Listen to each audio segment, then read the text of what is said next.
우리 다 같이 고린도전서 15장 51절 말씀 다 같이 합독하고 오늘은 복음의 나팔이라는 제목으로 말씀 인도하겠습니다. 여러분들 교재는 281페이지입니다. 고린도전서 15장 51절 다 같이 한 목소리로 합독합니다. 보라, 내가 너희에게 비밀을 말하노니 우리가 다 잠잘 것이 아니요 마지막 나팔에 순식간에 홀연히 다 변화하리니. 아멘.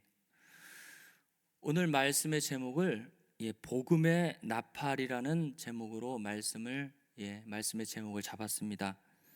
고린도전서 15장 51절에는 이 마지막 나팔이라고 나와 있죠. 마지막 나팔이 울려 퍼질 때에 우리가 순식간에 홀연히 다 변화되는 것을 성경에서는 비밀이라고 말씀했습니다. 이것은 모든 성도들이 이 땅을 살아가는 동안 이제 앞으로 나타나실 주님의 강림을 바라보면서 우리의 미래에 우리의 영화로운 몸의 변화를 소망하면서 하나님께서 우리에게 주신 말씀입니다. 근데 왜 복음의 나팔이라고 했을까요? 요한계시록 10장 7절, 성경에는 다 짝이 있습니다.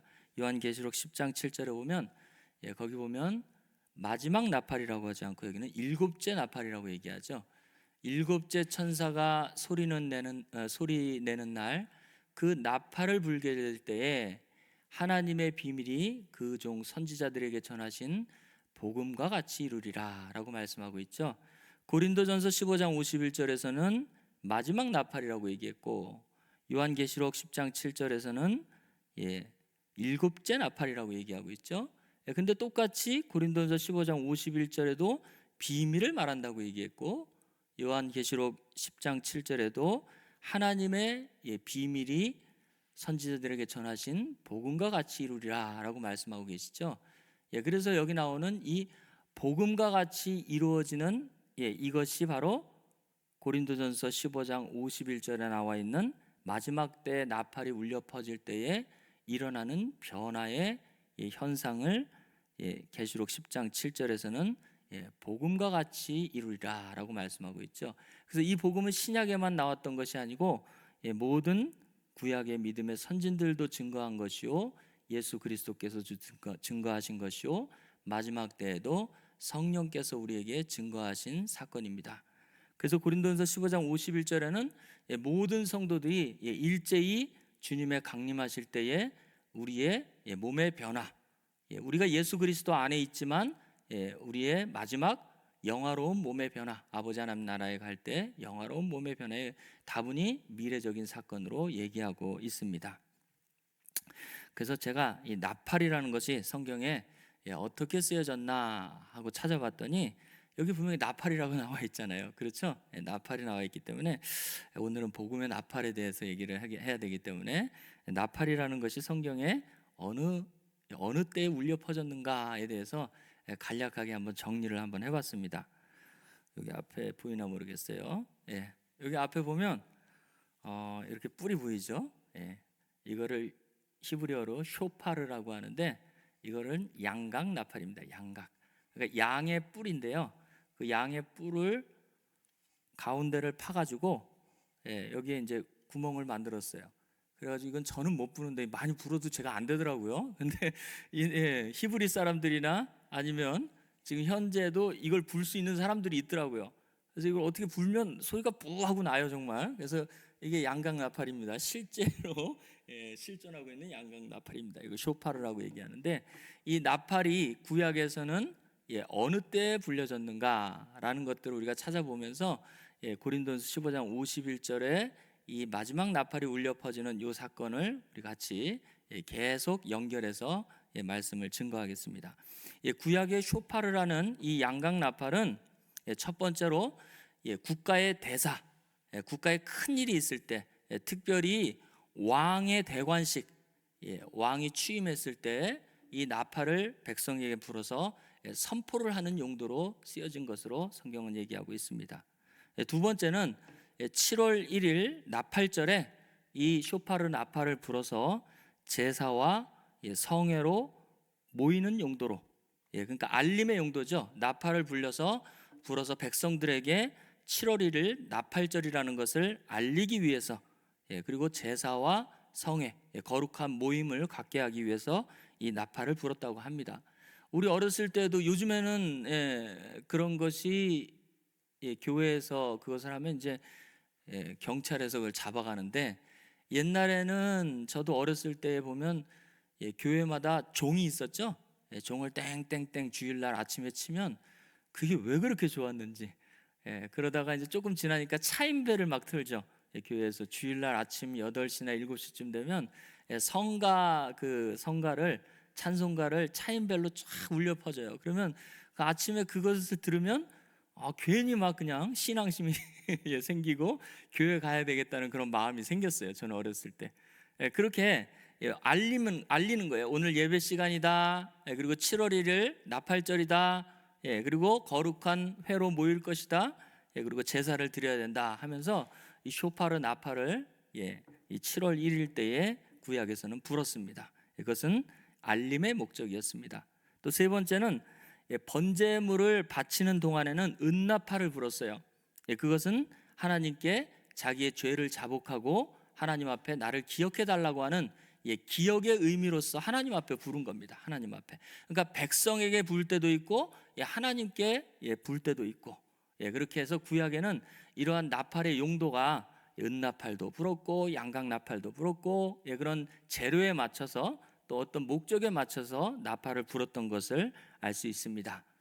근데 이제 오늘은 여러분들에게 전해드린 말씀은, 오늘은 군사 행동 때에도 이 나팔을 불었어요. 군인들이 움직이고 전쟁하고 물러서고 그다음에 또 매복하고 뭐 이럴 때에도 나팔을 불어가지고 군인들에게 그것을 알렸다는 것을 구약에서도 많이 그런 신호로, 군사 행동의 신호로 쓰인 사건이 구약에도 있었는데, 그게 여러분들이 잘 아는 이스라엘 백성들이 여리고성을 무너뜨릴 때에 하나님께서 나팔을 불게 만드셨죠. 그래서 오늘은 그 역사적인 배경을 가지고 고린도전서 15장 51절의 말씀을 인용해서 우리의 사건, 우리가 주님 안에 죄와 사망에서 벗어나 주님 안에 연합된 사건까지, 또 우리가 그 연합된 사람들이 어떠한 또 나팔을 불어서 하나님의 복음을 전파해야 되는지라는 것에 대해서 여러분들과 말씀을 나누겠습니다. 오늘 말씀의 배경은 이스라엘 백성들이 광야 40년을 통과해서 가나안을 목전에 두고, 사진 한번 보여줄까요? 사진 한번 보겠습니다. 사진이 준비됐는데 한번 보겠습니다.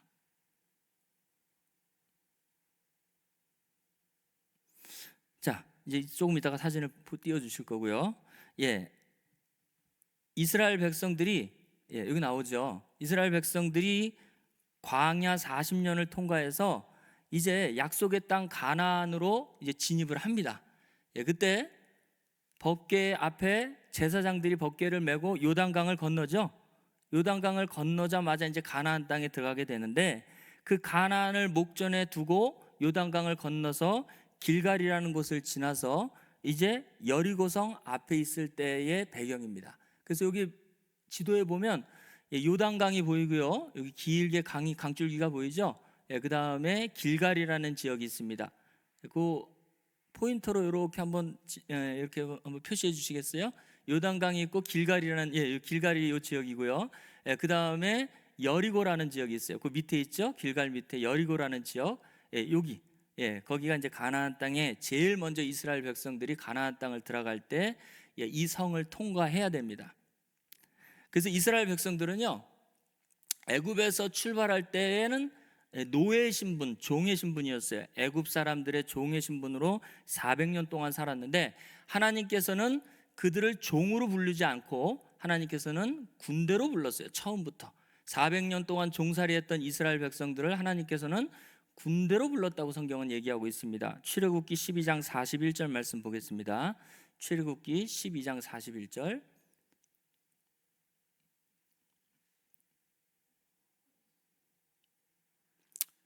자, 출애굽기 12장 41절 말씀. 430년이 마치는 그날에, 400년 혹은 430년이라고 하는데 400년이라고 흔히 얘기합니다. 430년이 마치는 그날에 여호와의 군대가 다 애굽 땅에서 나왔은즉 이 밤은 그들이 애굽 땅에서 인도하여 내심을 인하여 여호와 앞에 지킬 것이니 이는 여호와의 밤이라 이스라엘 자손이 다 대대로 지킬 것이다 라고 말씀하고 있죠. 유월절을 얘기하고 있는 겁니다. 유월절은 바로 이스라엘 백성들이 애굽에서 나오는 그때인데 그것을 종이라고 얘기하지 않고 여호와 하나님은 군대라고 이야기하고 있죠. 여러분들 400년 동안 어느 대국에 종살이를 하고 있으면 이 근성이 부모 대대로부터 4대라고 그랬어요. 성경에 4대 손 위까지 전부 다 노예인데 어떻게 종이라고 하지 않고 군대라고 얘기할까요? 하나님께서는 그 사람의 근성이나 아니면 그들의 신분을 보지 않았습니다. 하나님의 선민 택하신 백성들은 하나님께서 군대로 만들어 주실 것이다. 그리고 그 군대 일을 하나님께서는 행하게 하시기 위해서 40년 광야 생활을 허락하신 것입니다. 이스라엘 백성들이 만약에 해변길로 곧바로 통행해서 블레셋이라는 지역, 이스라엘 그 가나안 땅의 동쪽에 있는 그 블레셋 지역으로 만약에 2주 만에 거기 도착했다면 이스라엘 백성들은 아마 블레셋 사람들하고 싸울 때 다 죽었을 것이에요. 왜냐하면 전쟁에 능한 자들이 아니에요. 종이었기 때문에 그들은 주인이 주는 것을 먹고 살고 자발적인 백성들이 아니에요. 그렇기 때문에 그 전쟁을 보면 무서워서 다 도망갈 것이라고 성경은 얘기하고 있어요. 그래서 그 40년의 기간이 필요한 것이었어요. 그들이 40년의 기간 동안에 이스라엘 백성들이 이제 출애굽 2세대들이 이제 완전한 하나님의 군대로 변모해서 이제 요단강을 건너서 길갈에서 이제 여리고 성에 이제 딱 도착했을 때에는 그들은 이미 40년 동안 하나님의 군대로서 그 모든 그 마음의 그 상태가 하나님의 군대로서 하나님만 의지하는 그런 마음의 상태로 하나님께서는 만드셨다고 성경은 얘기하고 있는 것입니다. 그들이 뭐 무력이 세가지고 아니면 무술이 더 뛰어나가지고 군대로서 뭐 이렇게 응집력이 있어가지고 그렇게 얘기한 게 아니에요. 하나님께서는 그 사람들의 마음을 보신 것이죠. 그래서 제일 먼저 맞닥뜨린 큰 성이 바로 여리고성인데요. 그 여리고성의 규모를 보면 벽이 있는데 성에 벽이 있을 거 아니에요. 내벽과 외벽이 있어요. 근데 그 외벽의 폭이 돌과 진흙으로 만들었는데 벽돌과 진흙으로 만들었는데 폭만 2m래요. 엄청나죠? 사람 키보다 더 큰 엄청난 그 폭, 그 두께, 그 벽의 두께가 2m래요. 그리고 높이가 14m 성벽이라고 얘기하고 있습니다. 14m면 지금 아파트로 얘기하면 5층 규모입니다. 애격의 5층 규모? 지금은 그렇게 생각할 수 있지만 그 모세 때에 3,500년 전에 그때로 생각한다면 여러분들 어때요? 엄청나게 큰 규모였을 거예요. 이스라엘 백성들한테 봤을 때는 5층 규모의 폭만 2m가 되는 그 엄청난 벽이 앞에 가로막고 있었던 것입니다. 그래서 그 여리고성을 난공불락의 성이라고 성경은 얘기하고 있어요. 성경 학자들은 얘기하고 있습니다. 성경에 그렇게 안 나와 있는데 성경 학자들은 난공불락의 요새였다. 엄청나게 큰 규모의 성이었다는 것을 우리는 알 수 있습니다. 근데 하나님께서는 그 성을 허물어뜨릴 때에 이스라엘 그 군대들, 아까 군대로 이끌으셨다고 그랬죠? 40년 동안 하나님의 군대로 만드셨다고 했습니다. 그 군대들을 이제 모아서 그 성벽을 무너뜨릴 때에 사람이 생각하는 방법으로 그 성벽을 무너뜨리지 않으셨어요. 그래서 여호수아서 6장 3절에서 5절 말씀 한번 보겠습니다. 여호수아 6장 3절에서 5절 말씀 보면 하나님의 방법대로 그 성을 무너뜨리는 것을 우리는 알 수 있습니다. 너희 모든 군사는 성을 둘러 성 주위를 매일 한 번씩 돌되 엿새 동안을 그리하라. 제사장 7은 7 양각 나팔을 잡고, 아까 쇼파르라고 하는 양각 나팔을 잡고 언약궤 앞에서 행할 것이요 제7일에는 성을 7번 돌며 제사장들은 나팔을 불 것이며, 제사장들이 양각 나팔을 길게 불어서 그 나팔 소리가 너희에게 들릴 때에는 백성이 다 큰 소리로 외쳐 부를 것이라. 그리하면 그 성벽이 무너져 내리리니 백성은 각기 앞으로 올라갈지라 하시매라고 말씀하고 있죠. 제가 왜 이스라엘 백성들이 40년 동안 광야를 돌면서 하나님께서 왜 군대로 만드셨다고 하냐면 그들에게 무술 훈련을 시킨 게 아니에요. 이러한 명령이 떨어졌을 때, 여호수아를 통해서 명령을 떨어졌을 때 성경에 보면 한 사람도 의심하지 않았다고 얘기하고 있습니다. 그들이 군대였다는 것은 하나님만 전적으로 의지할 수 있는 그런 마음의 상태가 되었다는 것이에요. 그렇기 때문에 하나님께서는 그들의 무력이나 아니면 그들의 외모를 보지 않고 하나님께서는 그들의 마음의 중심을 보고 나서 그들이 하나님의 군대로서 이제 완전한 군대가 되어졌구나라고 인정하셨던 것입니다. 그래서 이 여리고성 폭이 2m나 되고 높이가 5층 규모 14m나 되는 그 엄청난 난공불락의 성, 그 성을 무너뜨릴 때에 무슨 기중기를 써가지고 막 돌을 막 던져가지고 무너뜨린 것이 아니라 하나님의 방법대로 써서 그 무너뜨린 것을 우리는 알 수 있습니다. 아까 우리가 읽었던 말씀을 요약하면 성을 하루에 한 번씩 6일 동안 돌고 일곱째 날 7일째 되는 날은 7번 돌 것이라고 얘기하고 있고요.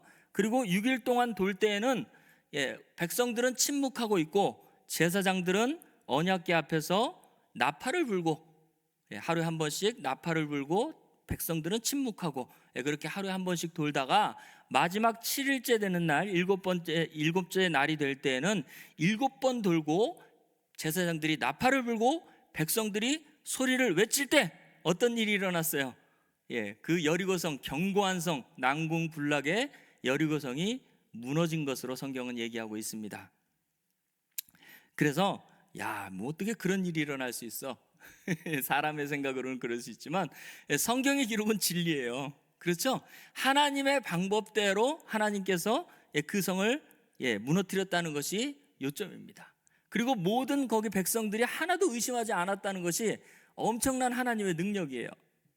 그래서 사람의 방법으로 하나님께서는 행하지 아니하시고 당신의 방법대로 행하신다는 것을 성경은 말씀하고 계시는 것입니다. 나팔이 불려졌을 때 어떤 일이 일어났냐 하면 이스라엘 백성에게는 구원의 날이 이루어진 것이고요. 그리고 여리고성에 있는 그 사람들에게는 심판의 날이 이루어진 것입니다. 그러니까 나팔이 불려질 때에는 한쪽에서는 구원의 역사가 일어나고 한쪽에서는 심판의 역사가 일어나게 되어지는 것이에요. 여러분들 사람의 생각으로 그냥 보세요.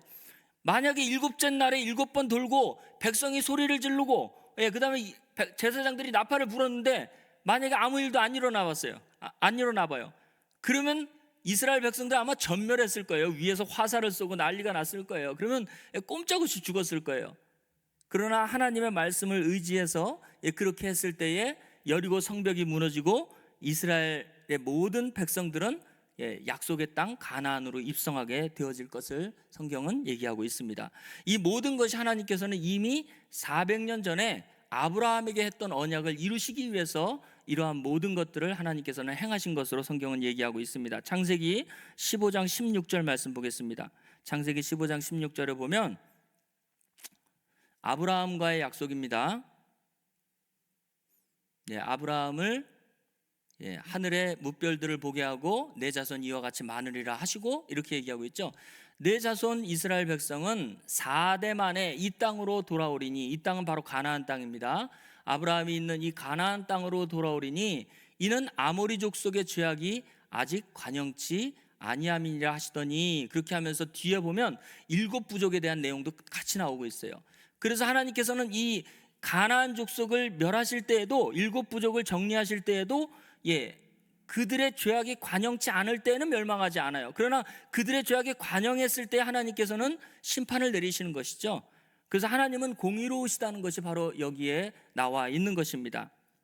이스라엘 백성들이 약속의 땅 가나안으로 들어갔을 때 그들에게는 구원이었고 언약이 성취가 되는 때였습니다.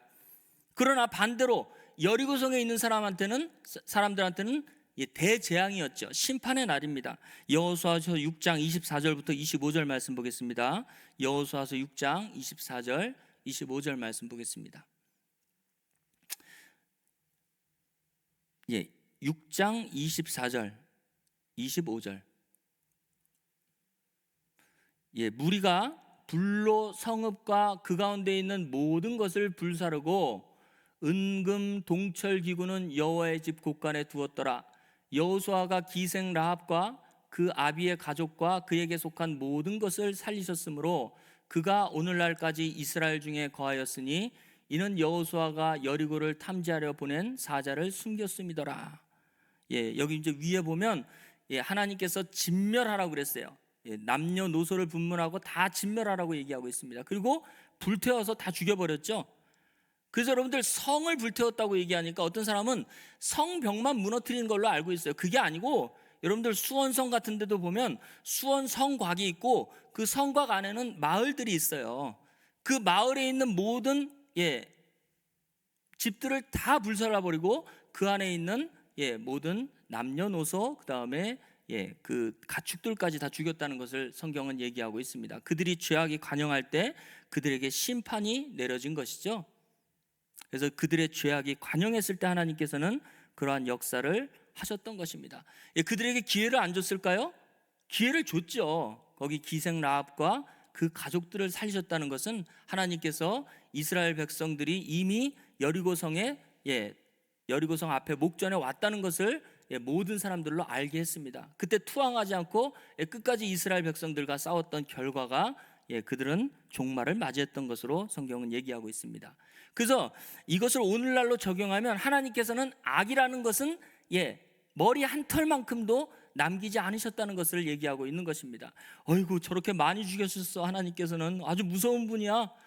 그렇게 얘기할 수 있겠지만 그런 어떤 인간적인 편에서 보지 마시고 이것을 영적인 편에서 봤을 때는 하나님께서는 악이라는 것은 정말 0.00001도 하나님께서는 그것은 허락지 아니하신다. 하나님의 나라에서는 악이라는 것들은 정말 요만큼도 눈곱만큼도 하나님께서는 용서치 않는다는 것을 여러분들 생각하시기 바랍니다. 그래서 나팔이 울리면 구원과 심판이 동시에 일어나게 되는데 심판 안에서도 찾아질 사람들은 찾아지게 되어진다는 것이 하나님의 역사입니다. 이것은 구약에 일어난 실제적인 사건이에요. 실제적인 사건. 그러나 항상 구약은 뭐라고 그랬어요? 히브리서 10장 1절 한번 보겠습니다. 히브리서 10장 1절을 보면 율법은 그러니까 구약의 모든 그 율법은 장차 오는 좋은 일의 그림자요 참 형상이 아니므로 해마다 늘 드리는 바와 같은 제사로 나오는 자들을 언제든지 온전케 할 수 없느니라. 그래서 율법에게 속한 모든 것들은 전부 다 그림자야. 참 형상이 아니라고 얘기했어요. 온전한 것이 올 때에는 율법 안에 있는 것들이 다 이제 필요 없게 되는 것이죠. 그래서 고린도전서 10장 11절도 한번 보겠습니다. 고린도전서 10장 11절도 보면 저희에게 당한 이런 일이 거울이 되고 또 말세를 만난 우리의 경계로 기록하였느니라. 그래서 실제로 구약에서는 있었던 모든 것들은 말세를 만난 우리의 경계로 기록하신 사건이에요. 그래서 이 경계로 기록한 이 사건이 말세에도 똑같이 일어나는데 이 똑같이 일어나는 사건이 이제 우리가 피부로 느끼는 어떤 물리적인 어떤 현상적인 그런 일로도 일어나겠지만 영적인 사건으로 그것들이 모든 인류에게 일어난다는 것을 우리는 알아야 되는 것입니다. 구약에서는 좁디 좁은 가나안 땅, 지금 현재 말하는 이스라엘에서 일어났다면 오늘날 말세에는 전 세계에 일어나는 사건이에요. 전 세계에 일어나는 사건. 그 전 세계에 일어나는 사건이 오늘날 똑같이 원칙은 똑같이 그것들이 오늘날 전부 개혁되어져서 일어난다는 것으로 성경은 말씀하고 있죠. 그래서 그것은 영적인 사건이에요. 말세에 일어난 영적인 사건으로 성경은 얘기하고 있는데 이 영적 사건이 요한계시록 18장 2절부터 4절 말씀 보면 이제 여리고성이 무너지는 것이 아니고 이제 하나님의 백성들이 갇혀 있는 곳이 여리고성에 갇혀 있는 것이 아니에요. 라합처럼 하나님의 백성 라합 한 사람만 갇혀 있는 게 아니고 이제 모든 하나님의 백성들이 전부 어디에 갇혀 있는데 그것을 영적으로 보면 큰 성 바벨론 안에 갇혀 있다고 얘기하고 있습니다. 그래서 한번 볼게요. 18장 2절 말씀.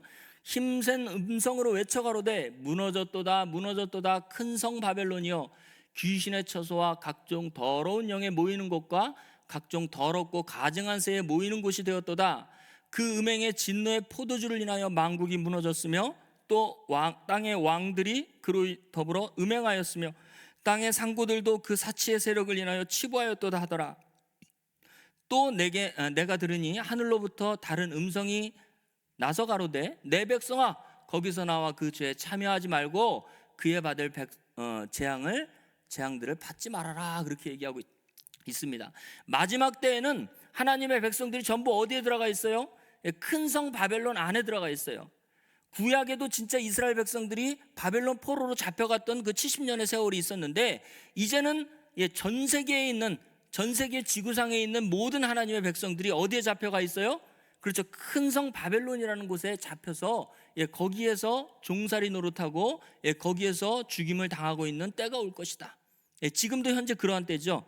그러한 때에 있는데, 그것을 무너뜨리는데 다시 18장 2절 보겠습니다. 18장 2절로 다시 돌아가면, 힘센 음성으로 외쳐가로되 무너졌도다 무너졌도다 큰 성 바벨론이여, 귀신의 처소와 각종 더러운 영에 모이는 곳과 각종 더럽고 가증한 새에 모이는 곳이 되었도다 라고 얘기하고 있죠.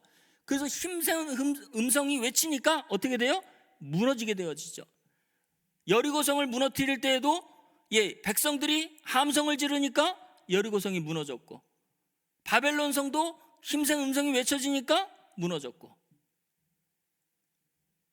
그래서 여기는 나팔 소리라는 것은 없는데 사실은 나팔이 울린 거예요. 나팔이 울리고 하나님의 백성들이 전부 일제히 외치니까 그러한 큰 성 바벨론이 무너지게 되어졌죠. 그 큰 성 바벨론에 사로잡힌 사람들은 전부 다 3절로 한번 가보겠습니다. 3절.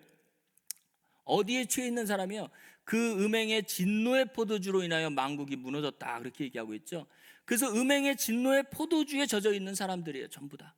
그래서 음행의 진노의 포도주는 신명기서에 보면 뱀의 독, 독사의 악독이라고 얘기하고 있습니다.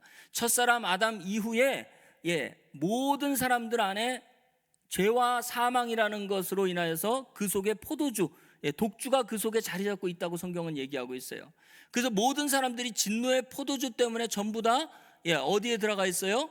큰 성 바벨론 안에 전부 다 들어가 있는 것이에요. 이것은 원죄를 상징하고 있습니다. 그 원죄를 가지고 있는 모든 사람들은 태어날 때부터 애굽에 태어난 것처럼 바벨론 안에 포로로 잡혀 있는 사람들입니다. 그때에 4절 한번 볼게요. 또 내가 들으니 하늘로서 다른 음성이 나서 가로되 내 백성아 거기서 나와 그의 죄에 참여하지 말고 그의 받을 재앙들을 받지 말아라. 또 여기서도 음성이 나니까 또 그러한 일이 일어나게 되어지는 것이죠. 그래서 여리고성 함락 때에는 6일은 제사장만 나팔을 불었어요. 백성들은 외치지 않았습니다.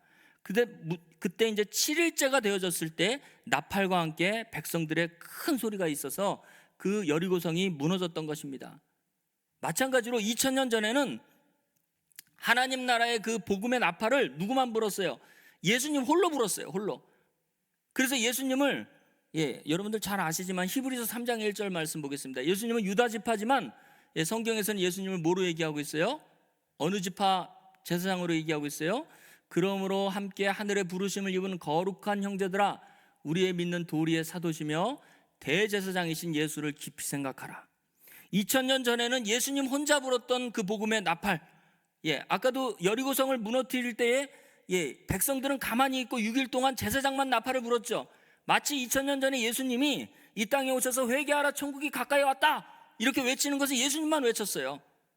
제자들도 물론 따라다니면서 각동각처에서 외치긴 했는데 성경에서는 역사가 일어났다는 말은 별로 없어요. 거기서는 예수님 홀로 외친 것이 홀로. 그러나 오순절 성령이 강림하신 이후에는 12사도들이 자기의 안위를 생각하지 않고 예수 그리스도를 외치기 시작했죠.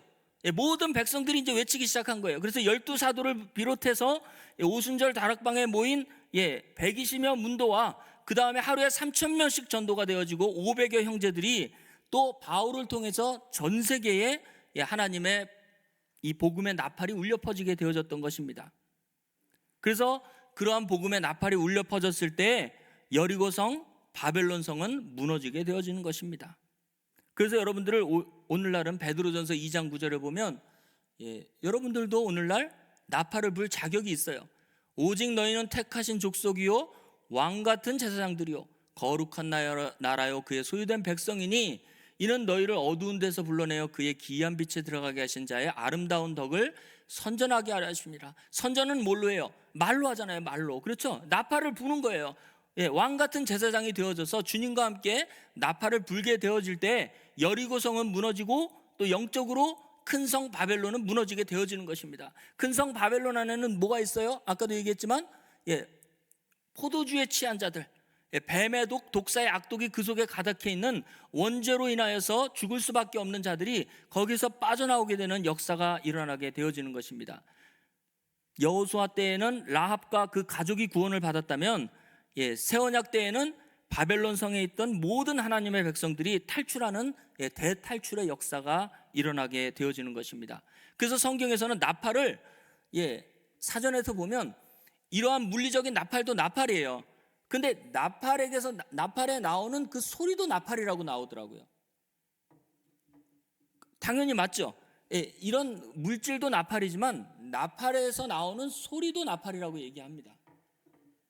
그래서 성경은 이 나팔을 이사야서 58장 1절 말씀 보겠습니다. 이사야서 58장 1절 말씀 보면 크게 외치라, 아끼지 말라, 내 목소리를 나팔같이 날려 내 백성에게 허물을, 야곱 집에 그 죄를 고하라 라고 말씀하고 있죠. 그래서 우리 목소리를 뭐라고 그랬어요? 나팔같이 날려라, 그렇게 얘기하고 있습니다. 나팔같이. 그러니까 이 나팔이 날아가는 게 아니고 나팔 소리가 날아가는 것처럼 네 목소리를 날려라, 그렇게 얘기하고 있는 것입니다. 그리고 마태복음 6장 2절 말씀 보겠습니다. 마태복음 6장 2절.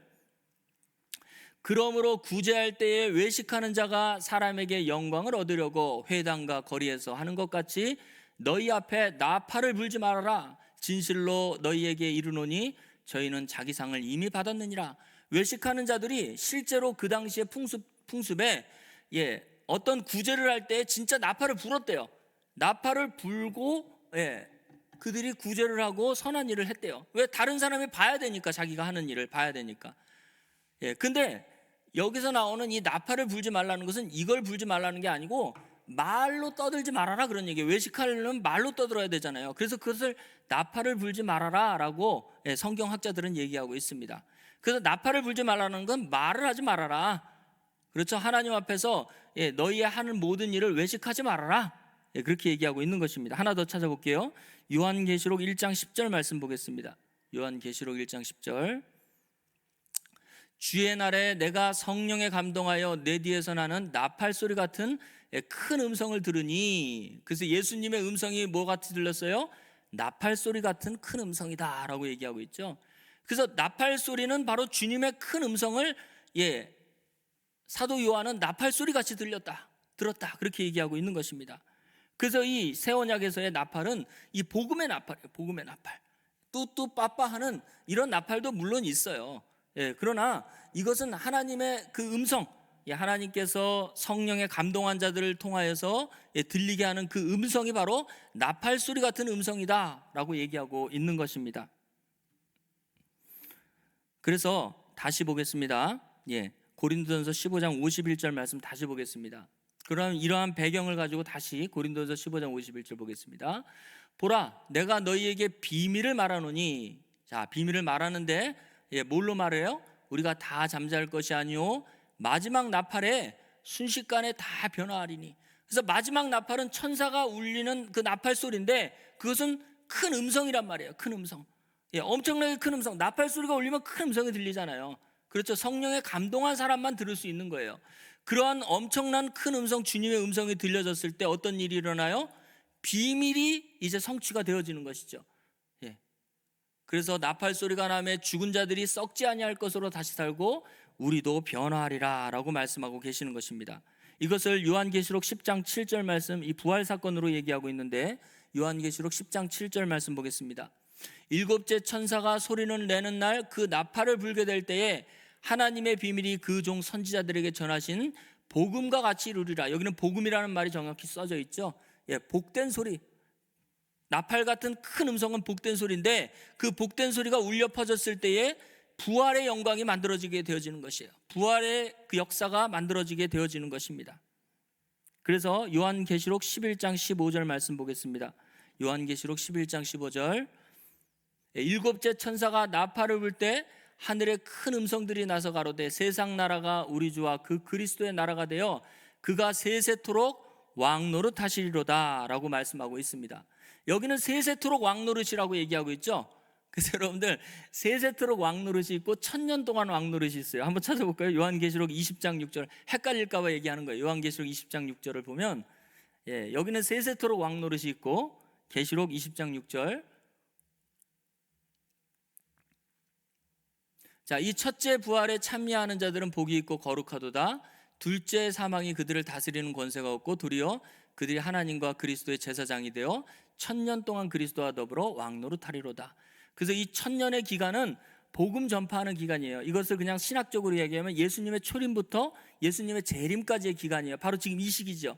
이 시기 동안 우리가 주님과 함께 1000년 동안 왕노릇하는데 그 1000년이 끝날 때에 1000년의 마지막 때에 사탄이 놓여서 이제 거룩한 성 예루살렘을 둘러싸고 거기에서 진을 치고 사랑하는 성을 없애려고 했을 때에 하늘에서 불이 내려와서 그때 예수님께서 강림하시죠.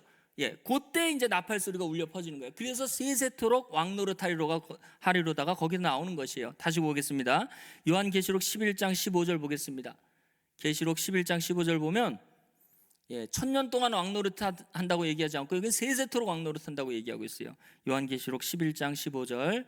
일곱째 천사가 나팔을 불 때에 하늘에 큰 음성들이 나서 가로되 세상 나라가 우리 주와 그 그리스도의 나라가 되어 그가 세세토록 왕노릇하시리로다. 1000년 동안 왕노릇하는 게 아니고 영원토록 왕노릇하시리로다 라고 말씀하고 계시는 것입니다.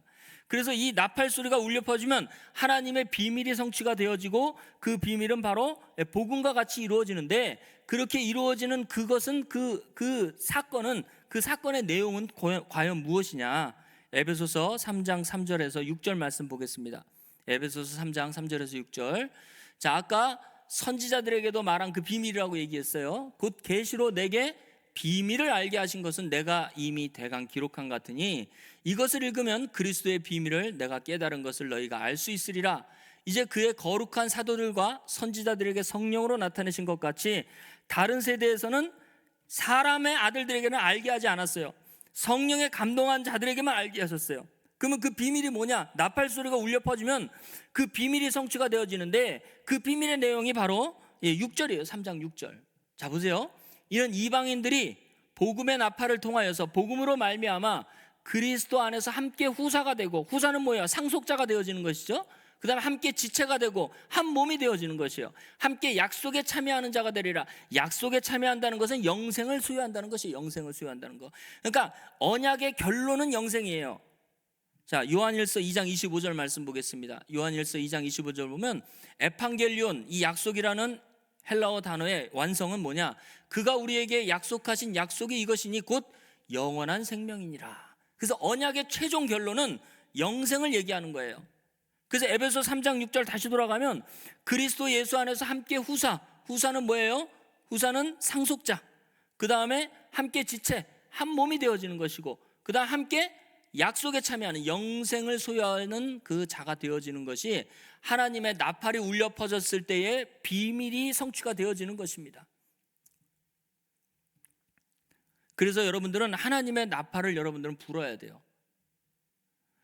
그래서 다시 이제 결론으로 말씀을 마무리하겠습니다. 다시 여호수아서로 다시 요단강, 아까 여리고성 쪽으로 다시 돌아가면 요단강을 건너고 다시 그 지도 한번 보여주세요. 재밌는 내용들이 거기 있어요. 지도에 보면. 자, 여기 보세요. 거기 한번 표시를 한번 해주세요. 좀 확대를 해가지고 표시하면 더 좋습니다. 요단강이 저기 있죠. 이스라엘 백성들이 모압에 있다가 요단강으로 이제 들어가면서부터 가나안 땅에 들어간 거예요. 가나안 땅에 들어가면 이제 전쟁을 해야 돼요. 7 부족과 전쟁을 해야 돼요. 그러면 우리 같았으면 이제 어떻게 싸울까 하고 막 그냥 지도를 보고 막 그냥 진법을 연구하고 막 작전을 짜고 그랬을 거예요. 근데 하나님은 여호수아에게 첫 번째로 내린 명령이 뭐냐면 길갈이라는 곳에 이르러 가지고 할례를 하라 그랬어요. 할례를 하라. 이스라엘 백성들이 출애굽 2세대들은 할례를 하지 않았어요. 1세대들은 할례를 했는데 2세대들은 40년 동안 통행하면서 할례를 하지 않고 요단강을 지나서 길갈에 가서 하나님께서는 전쟁을 앞두고 할례를 하라고 그랬습니다. 할례는 남자의 표피를 자르는 거죠. 남자의 그 성기의 표피를 자르는 건데, 여러분들 표피를 자르면 어때요? 남자들이 지금도 포경 수술을 받으면 일주일이나 3박 4일 정도는 꼼짝도 못해요. 막 아파가지고. 예, 지금 현대 의학으로도 그런데 그 당시에 막 부싯돌로 그냥 잘라가지고 하면 사람들이 싸울 수 있겠어요? 이거는 사람의 생각으로는 가능한 일이 아닙니다. 그러나 거기서 한 명도 거역했다는 소리가 없어요. 40년 동안 그 마음의 준비를 시킨 거예요. 하나님의 군대로서 온전히 하나님만 의지할 수 있는 그 마음을 훈련시킨 것입니다. 그랬을 때 길갈에서 하나님께서는 작전 지휘를 하지 아니하시고 할례를 해라, 할례를 행하라, 그렇게 얘기하고 있습니다. 그래서 여러분들 그런 얘기를 했을 때 우리같이 이성이 발달한 사람들은 어땠을까요? 그런 말을 할 때는 나 그런 거 안 합니다. 분명히 거기서 아마 원망도 하고 의심도 했을 겁니다. 그러나 거기 여호수아에서 보면 한 명도 의심하거나 불평했다는 소리가 없습니다. 그래서 하나님의 싸움은, 하나님의 전쟁은 사람의 방법이 아니고 하나님의 방법으로 하겠다는 그 의지의 명령을 항상 내리십니다. 2000년 전이나 지금이나. 그래서 여호수아서 5장 13절 14절 한번 보겠습니다. 여호수아서 5장 13절 14절을 보면 여러분들 할례를 행하라고 할 때 여호수아가 했겠어요? 아니면 마음에 아마 여러 가지 생각들이 있었겠어요? 여러 가지 생각들이 있었겠죠. 그래서 여호수아서를 여러분들 한번 보세요. 앞절까지 쭉 보면 여호수아의 마음을 여러분들이 이해하실 겁니다. 자, 볼게요. 여호수아가 여리고에 가까웠을 때에 눈을 들어본즉 한 사람이 칼을 빼어 손을 들어 마주 섰는지라. 여호수아가 나아가 그에게 묻되 너는 우리를 위하느냐 우리 대적을 위하느냐, 다른 말로 뭐예요? 우리 편이냐 적군이냐, 그렇게 얘기한 거예요. 자, 그러니까 14절 보겠습니다. 여호와의 군대 장관이 그가 가로되 아니다, 나는 여호와의 군대 장관으로 이제 왔느니라. 여호수아가 땅에 엎드려 절하고 가로되 나의 주여 종에게 무슨 말씀을 하려 하시나이까 라고 얘기하고 있죠. 우리는 문제가 닥쳤을 때 우리 편인가 아니면 적군인가 해가지고 선악을 우리 스스로 나누려고 해요, 자꾸. 그게 이성적인 판단이에요. 사람의 생각입니다. 그러나 하나님은 당신의 방법으로 모든 문제를 해결해 나가신다는 것은 구약서부터 지금까지 또 앞으로 찾아질 모든 하나님의 백성들에게까지 전부 다 적용되는 하나님 나라의 아들들의 그 마음가짐이었을 것입니다. 그래서 전쟁은 하나님께 속한 것이라는 것을 알게 하시기 위해서 하나님께서는 계속 우리에게 훈련을 주시는 것입니다. 전쟁에서 군대의 행동 신호는 복음의 나팔소리입니다. 십자가의 도가 사람에게는 미련한 것이지만 구원을 얻는 우리에게는 하나님의 능력이 됩니다. 복음의 나팔을 불었을 때 그것이 사람들한테는 굉장히 미련한 것이에요. 그러나 하나님은 그 복음의 나팔, 십자가의 도를 통하여서 영적 전쟁에서 승리하게 만드시는 하나님이신 줄 믿습니다. 복음의 나팔은 우리 주님 한 분에게서부터 시작돼서 12사도로 그리고 모든 하나님의 백성들이 부르는 생명의 외침입니다. 나팔이 울려 퍼지는 곳에는 견고하고 어둠의 장막이 아주 엄청나게 큰 여리고성처럼 우리 앞에 있을지라도 그 견고한 사망이라는 그 성은 끝내 무너질 수밖에 없다는 것을 여러분들 말씀을 통해서 우리에게 교훈을 삼기를 바랍니다. 그리하여서 하나님의 비밀인 그리스도 예수 안에서 함께 후사가 되고 함께 지체가 되고 함께 약속에 참여하는 자들이 이제 계속 하나님의 자녀들이 복음의 나팔을 통해서 만들어질 것입니다. 그래서 여러분들은 복음의 나팔을 불어야 되는 것입니다. 마지막으로 에스겔서 33장 6절 말씀 읽고 마치겠습니다. 에스겔서 33장 6절.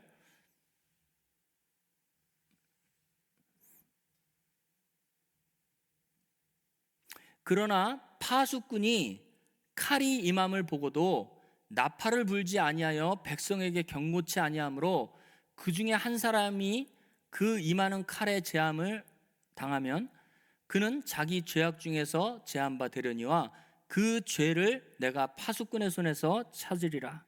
하나님의 사람들은 전부 다 은혜로 구원을 얻으면 전부 파수꾼이에요. 파수꾼.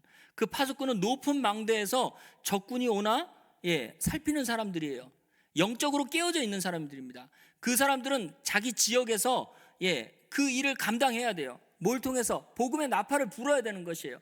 그 복음의 나팔을 불지 않았을 때에는 그 불지 않고 망한 사람들의 그 피를 파수꾼의 손에서 찾는다고 성경은 얘기하고 있습니다. 이거는 우리에게 경각심을 주는 말씀이에요. 이것을 웬만하면 얘기를 안 하면 좋은데 성경에 나와 있잖아요. 성경에 나와 있기 때문에 우리는 이 말씀을 여러분들 기억하시고, 여러분들이 처한 모든 곳에서 여러분들은 이미 파수꾼으로 세워진 사람들입니다. 복음의 나팔을 불어서 죄악 중에 있는 영혼들을 거기에서 바벨론 성에서 끄집어내듯이 힘센 음성으로 외쳐서 그들을 끄집어내어져서 하나님의 나라의 천국 곳간에, 그리고 하나님의 그 백성들의 수에 참여할 수 있게 여러분들이 주의 이름으로 복음의 나팔을 열심히 불어서 하나님의 모든 그 사역을 감당할 수 있는 여러분들 되시기를 주의 이름으로 축원합니다.